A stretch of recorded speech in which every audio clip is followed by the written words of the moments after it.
Kung titignan mo yung pupuntahan, di ba parang malayo? Pero pag lilingunin mo yung pinanggagalingan, malayo ka na. Hindi mo malalaman kung hindi ka susubok. Ang buhay ay isang malaking sugal.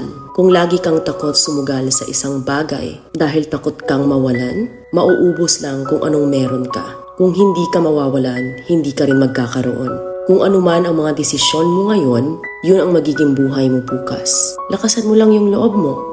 Dahil ang mundong to, aapakan lang ang mga mahihina. Ibangon mo palagi ang sarili mo.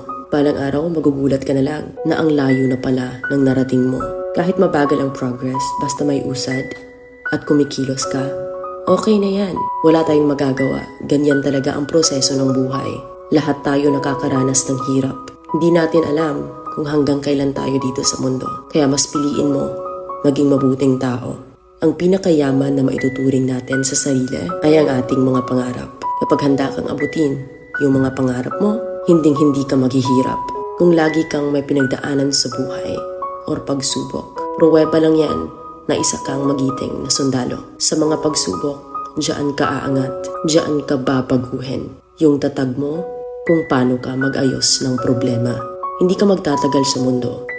Lubos-lubusin mo na. Gawin mo yung mga bagay na handang iangat ang sarili mo. Huwag mong isipin yung mga sinasabi ng iba at huwag na huwag kang panghihinaan ng loob dahil lahat ng tao ay may iba't ibang desisyon at iba't ibang sitwasyon. Huwag ka lang mawalan ng pag-asa. Hindi mo naman kailangan madaliin lahat. May proseso ang bawat ganap mo sa buhay. Alam mo kung ano yung nakakapagod? Ang palaging patunayan ang sarili mo sa ibang tao. Sa mundong to, piliin mo ang hindi magarbo. Keep it low-key ka lang. Simple. Na kahit na alam mong meron ka, hindi ka babaguhin ng pera.